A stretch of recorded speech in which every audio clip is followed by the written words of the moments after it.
त्यामुळे सर्व महिलांचा कार्यक्रम खूप आवडलेला आहे. त्यासाठी खरंच मला वाटतंय की तुम्ही स्वतःसाठी एकदा जोरदार टाळ्या वाजवा, अजून जोरदार.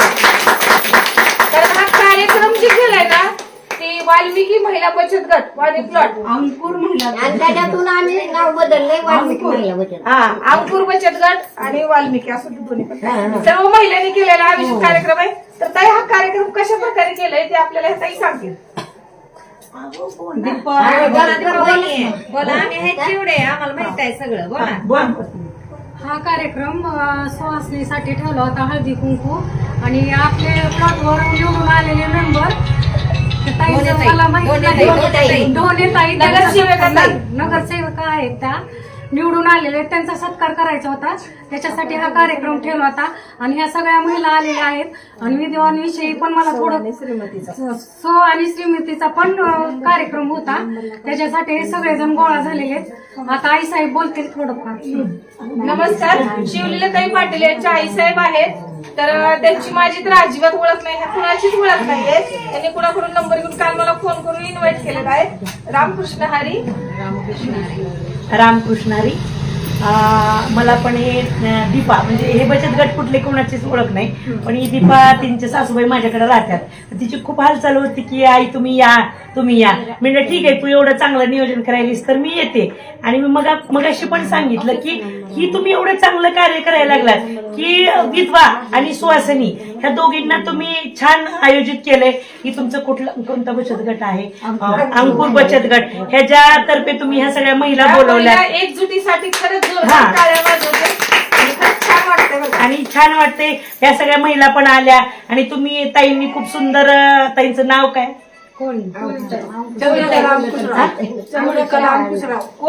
कोळीताईंनी खूप छान नियोजन केलं. आणि अशा कल्पना सुचणं हे सुद्धा खूप भाग्याचं आहे. समाजासाठी एक मेसेज आहे की ही कल्पना ताईंनी एवढी सुंदर काढली. आणि मला सुद्धा खूप आवडली त्यांची कल्पना. म्हणूनच मी की एका कुठेतरी महिलेचा सत्कार होते, एका कुठल्या तरी महिलेला प्राधान्य मिळते, एक कुठली तरी महिला चांगलं काम करते. म्हणून मी मला बाहेर बोलवलं होतं उद्घाटनासाठी. मी तिथं सुद्धा गेले नाही, पण चला आपल्यासारख्या एका महिलेचा खूप आदर होते. त्यासाठी मी ह्या सगळ्यांच्या दीपाच्या बोलवण्याला, तुमच्या सगळ्यांच्या बोलवण्याला मान देऊन मी इथं आले. मग मी माझे 2 शब्द संपवतो. मला काय म्हणायचं, आता विधवा महिला झाली म्हणजे काय तिचा दोष आहे का? सांगा बरं तुम्ही, आहे का तिचा दोष? ती म्हणती का माझं नवरा मरावं, मी कुंकू ल्यावं, अगं मी गजरा घालावा. ज्याच्या त्याच्या नशिबाचा भाग असतो. मग काय ते विधवा स्त्रीला आपण बोलवायचंच नाही का? आपण तिला तुच्छ लेखायचं का? बरं तिला अधिकार नाही का? आपण हळदी कुंकू जरी नाही लावलं तर आपण तिळगुळ देऊन गुलाब सुद्धा देऊ शकतो का नाही? का तिनं शृंगार करायचंच नाहीये का? तिनं जगणं सोडायचं का बरं असं समाजानं करावं? मला असं वाटतंय. आणि माझे मिस्टर करून 20 वर्ष झालेले आहे. आज माझी मुलं लहानाची मोठी मी कशी केले ते मला माहिती आहे. प्रत्येकाचं दुःख हृदयात असतं, सगळ्यांना दुःख असतं. दुःख कुणाला नाही असं नसतं. पण काय असतं माहितीये का, माणसाला कुठेतरी वाटतं की जगावं. कुणासाठी? लेकरांसाठी. प्रत्येक विधवा स्त्री कुणासाठी जगते? लेकरांसाठी जगते. पण समाजात काही जी बायका असतात, काय कुणाचं नाव घेत नाही, त्या सुवासिनी असतात, त्यांनी असं लेखू नाही कुणाला की बाबा तुम्ही हळदी कुंकाला नाही पण ताई तुम्ही तिळगुळ घ्यायला या. काय म्हणायला हरकत आहे ना? काय वाटतं असं म्हणलं तर काय बिघडत? पण मी आजी महिला आज माझे डोळे भरून आले. कारण सांगू आज सगळ्याच माझ्यासारख्या महिला. मी एक मेसेज देईन की कुठलीही स्त्री जन्मता विधवा बनून येत नाही. ती स्त्री आयव असती, मग तिला का सुवासीन असते, मग तिला नवरा मेल्यावरच का मंगळसूत्र काढ, टिकली काढ म्हणलं जातंय. ही समाजाचा ही दृष्टिकोन आहे, हा बदलला पाहिजे. ती जन्मताच आयव आहे, ती जन्मताच कुंकू लिहून आली, ती जन्मताच टिकली लावून आली, ती जन्मताच आयवाचं लेणं लिहून आली. तिला कोणी अधिकार दिलाय की तू कुंकू काढ, तू टिकली काढ, तू तुझ्या बांगड्या काढ? ही तिला अधिकार नाही. त्याच्यामुळे समाजातल्या लोकांनी त्या स्त्रियांना कधीही कमी लेखू नये आणि कुठल्या स्त्रीला कमी लेखू नये. ही माझं परखड मत मी सगळ्यासमोर प्रत्येक वेळेस मांडत असते की स्त्रीला कधीच कमी लेखू नका. स्त्री ही खूप मोठी आहे आणि स्त्रीमुळे समाज आहे. ही तर सगळं विसरूनच गेलेत लोक की बाबा सगळी स्त्री उत्पन्न नाही. हा इथं पुरुषांना मान आहे. नाही इथं स्त्री चलू शकत नाही, इथं लेडीज चलू शकत नाही. ही सगळं बंद केलं पाहिजे. स्त्रीच सगळं आहे. जर स्त्रीनं जन्म दिला तरच ही सगळं पुढचं होऊ शकतंय. स्त्री ही लक्ष्मी माना आणि विधवा आणि सुवासिनी प्रत्येक बाईवर वेळ येणार आहे. ही कधी कुणाची वेळ सांगून येणार नाही. प्रत्येक क्षणाला आणि प्रत्येक मिनिटाला आणि प्रत्येक टायमिंग कुणी सुद्धा विचार करायचा नाही की मी आज माझ्या कपाळाला कुंकू आहे, पुढला क्षण कसा येईल. कधीच कुठल्याही महिलेला कमी लेखायचा प्रयत्न करायचा नाही. आज माझ्या कपाळाला कुंकू आहे, मी तुम्हाला मग पण सांगितलं, मी सांगू शकत नाही की थोड्या वेळात माझं काय होणार आहे. त्याच्यामुळं कधीही कुणी कुणाला मोठं समजू नका. आणि खुर्ची, मान, मर्यादा, आयो, विधवा ही सगळं परमेश्वराच्या हातात आहे. ते परमेश्वराचं काम परमेश्वराला करू द्या. तुम्ही कुणीही पुढाकार घेऊन ती कामं करू नका आणि निंदा करू नका, वाईट बोलू नका. ताई जसं म्हणल्या तसं काही हरकत नाही. ताई तुम्ही हळदी कुंकू नाही म्हणा, तुम्हाला वाईट वाटत असेल, तुम्ही पण स्त्रीच आहे, पण एका स्त्रीला तुम्हाला वाईट म्हणायला खूप आवडतंय, पण तसं करू नका. आणि प्रत्येक वेळेस सांगते ताई मी, स्त्रीच एका स्त्रीची शत्रू आहे. कुठलाही पुरुष तिला कमी लेखत नाही, फक्त स्त्रियाच कमी लेखतात. तर तुम्ही स्त्रियांनी, मी मग पण एक त्यांना छान मेसेज दिलाय की स्त्रियांनी कुणाची निंदा करू नका आणि असं कुणाला सोबत वाईट वागू नका, चांगलं वागा. आणि तुम्हाला कुणाला चांगलं बोलता येत नाही तर तुम्ही कुणाला वाईटही बोलू नका. तुम्हाला वाटत नाही ज्याशी मला नाही चांगलं बोलायचं, नका बोलू, पण तिला वाईट, तिची निंदा करू नका, तिला वाईट बोलू नका. तिच्या मार्गाने तिला जगू दे, तुमच्या मार्गाने तुम्ही जगा. तुम्ही एका छान समारंभ ठेवला असेल, मी मग पण सांगितलं की एका आत्म्याला दुःख देऊ नका. त्या आत्म्यामध्ये आपल्याला मिलन करून घ्या. ज्यावेळेस तो आत्मा असते त्यावेळेस त्या आत्म्याला ज्यावेळेस तुम्ही सुख द्यायचा त्यावेळेस तुम्ही मोठं होणार आहे. असं तुम्ही प्रत्येकाला वाईट लिखून, कान तोंड मुरगळून, डोळे मिचके करून तुम्ही कुठेही मोठं होणार नाही. जर तुम्ही तिला समजलं तर तुम्ही मोठे होणार आहे, तर तुम्हाला आशीर्वाद लागणार आहे. प्रत्येक वेळेस कधीही कुणाला कमी लेखायचा प्रयत्न करायचा नाही स्त्रीनं. हा स्त्रीला स्त्रीच्या हाताला धरून पुढे जाते. तुम्ही झाले ठेकडे, एका डब्यात खेकडे टाका, एका डब्यात मासे टाका. बघा बाहेर अगोदर काय पडते, मासे बाहेर पडते, पण बायका ना असे पाय पुढे चालली की तिला कसं ओढायचं, तिचा कसा अपमान करायचा, तिला कसा त्रास द्यायचा. ती अशी फिरती, ती अशी करते, ती तशी करते. तिला माइंड आहे, ती करती. तुम्हाला माइंड नाही, तुम्ही चुली पैसे बसा. बरोबर आहे, ही माझं परखड मत आहे. कुणाला वाईट वाटू, मी स्पष्ट व्यक्ती बाई आहे, मला खूप त्रास झाला. आणि ताई सांगत्यात, ताई माझ्यावर एक पुस्तक निघल, इतकं मोठ्या त्रासातून मी उभी राहिलेली आहे, पण मी कधी कुणाला म्हणत नाही. आणि मी अजूनपर्यंत, ही दीपा असती माझ्यासोबत, हिला विचारा, मी अजून कुठल्या स्त्रीला कमी लेखलं नाही. माझा प्रत्येक स्त्रीला माझा हात असतंय की तुला वाईट आहे ना, चल माझ्यासोबत. स्त्री असावी तर आईसारखी असावी, चल माझ्यासोबत, तुला मी वर नेते, चल माझ्यासोबत. आणि ही जी तू फक्त एवढंच बोल की एक मनाचा विचार काढून आणि टाक. विचार काढून टाक. आणि त्या मनाला विचार दिला ना ते मला इथं मिळालं नाही, माझ्या आईपाशी मिळालं. मला काय म्हणायचंय, एखाद्या स्त्रीनं आपला अपमान केला ना, आपण विधवा बाईने एक कार्यक्रम घ्यायचा, त्यांना बोलवायचं. त्यांना बोलायचं, तू माझी निंदा करते का, तिचा मान सन्मान करायचा, तिला आपण सत्कार करायचा. आणि तिचा इतका मान सन्मान करायचा की ताई तुम्ही मला बोलवलं नाही बरं का, पण मी तुम्हाला बोलवते म्हणायचं. कारण तुमची नीती तुमच्यासोबत, आज आमच्यावर वाईट वेळ आली, ताई तुमच्यावर येऊ नये म्हणून आज आम्ही तुमचा सत्कार करतो म्हणायचं. वेळ पुढेला सांगून येणार नाही. त्याच्यामुळं क्षणाक्षणाचा विचार करा आणि सगळेजण चांगलं राहा. चला हळदी कुंकू लावायला चालू करा. आज या अंकुर महिला बचत गटाच्या माध्यमातून आम्ही सगळ्यांनी सर्वांच्या मते संक्रांतीचा सण साजरा झाला आणि नंतर ठरवलं की संवाद करून हळदी कुंकाचा आपल्याला कार्यक्रम घ्यायचा आहे. तर अशा पद्धतीने हळदी कुंकाचा कार्यक्रम बोलत असताना सुवासनी स्त्री आणि सुवासनी विधवा महिलांसाठी आम्ही ठरवलं की हळदी कुंकाचा कार्यक्रम घेऊयात म्हणून.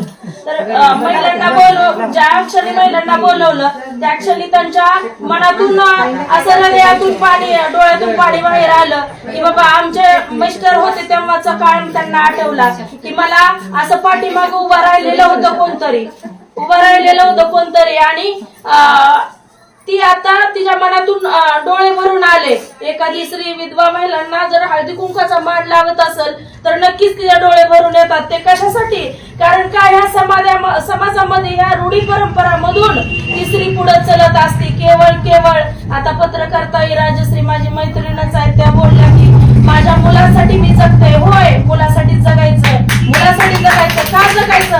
अरे त्या मुलाला जन्म दिलाय आणि त्यासाठी जगायचं नाही तर जगायचं कुणासाठी? नवराही ना त्याचा दोष, आपला दोष नसतो. ही सगळ्याला जायचं असतं एकदा, ते जात असतात. पण राहिलेल्या त्या माणसाला किती त्रास होतो ती त्यालाच कळतं. जसं राजश्री मॅडमच्या आता डोळ्यातून पाणी आलं. का आलं असेल? का मान सन्मानानं जीवन जगू देत नाही हा समाज? का जगू देत नाही? कशासाठी जगू देत नाही? माझा जगण्याचा हक्क आहे, माझा जगण्याचा अधिकार आहे. मी जगणारच आणि चांगल्या पद्धतीनं जगणार. माझं जीवनाचं माझं सार्थक करून दाखवणार. मी मुलांसाठी जगते, मी माझ्या स्वाभिमानासाठी जगते, मी माझ्या अधिकारासाठी जगते. अशा पद्धतीनं कधीच वाईट वाटून घ्यायचं नाही. कधीही आम्ही कुठल्याही कार्यक्रमाला उपस्थित राहू, कुठल्याही कार्यक्रमाला जागृत राहील. आणि खरंच विधवा महिलांची एकच खंत वाटत असते तिला की माझा पती वारला. असं स्वतःला तुम्हीही कधी लेखायचं नाही आणि डोळ्यात अश्रू आणायचेच नाहीत. मी स्वाभिमानासाठी माझं जीवन जगेल असं म्हणून बाहेर दररोजचे नवीन आयुष्याचे जीवन जगायचं एवढंच बोलते आणि थांबते. धन्यवाद ताई. ताई तुम्हाला काय वाटतं बरं, आता तुम्ही सुवासिनी आहेत ना, तर तुम्हाला आम्हाला विधवा बायकांना हळदी कुंकू लावायला काय वाटेल का? तर मी पहिल्यांदा हे म्हणेन की मुलगी जन्मतःच सुवासिनी असते. आणि नवरा असो नसो ती कायम सुवासिनीच राहते. त्याच्यामुळे मला ह्यांना हळदी कुंकू लावताना ह्या भगिनीला मला अभिमान वाटतो. ताई खरंच धन्यवाद.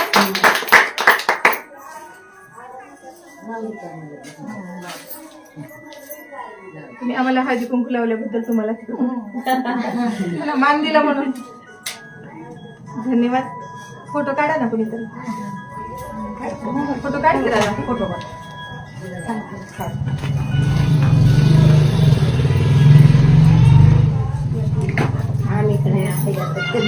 चालू आहे त्याच्यात तुम्ही बंद झाल्यानंतर बोला.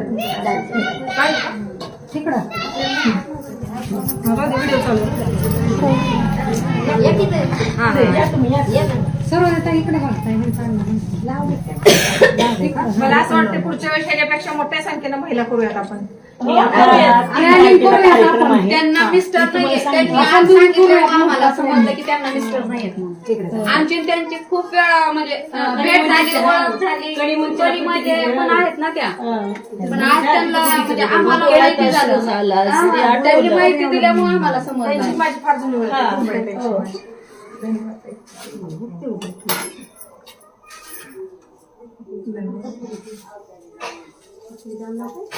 लई नाराज झाली.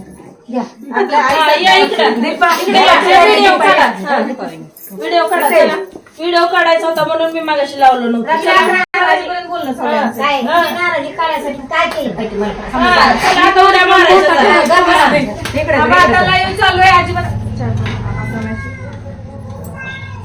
सगळं बंद झाल्यानंतर आपण चर्चा करूया. तिळगुळ घ्या, गोड बोला, रडू नका, वाईट वाटून घेऊ नका. छान वाटलं. 5-6 बायांनी मला ही दीपानुसून ही एक देवी आहे आपल्या इथं आलेली. 5 जणी मी लावायचं म्हणल्यामध्ये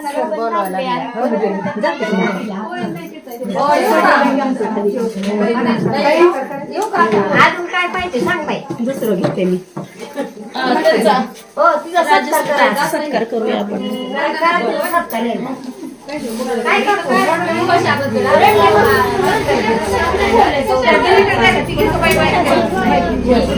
या सगळ्याजण या उभा राहिले.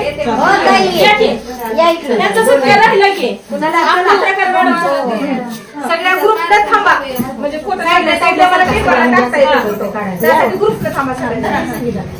गोल करा मोठा, मोठा गोल करा मोठा. गोल करा मोठा, थांबा. या माझं सारखं म्हणजे बरोबर सगळ्यांचा येते फोटो. फोटो काढताय का कुणी? काढते फोटो. माझी आणि त्यांची ओळख असते. कालपासून फोनवर ओळख झाली पण लय घट्ट मैत्री झाली.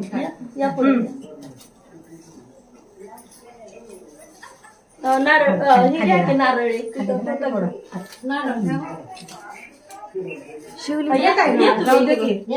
या तुम्ही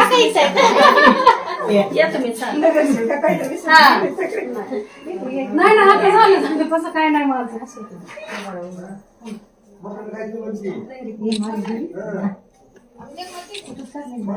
ओके धन्यवाद.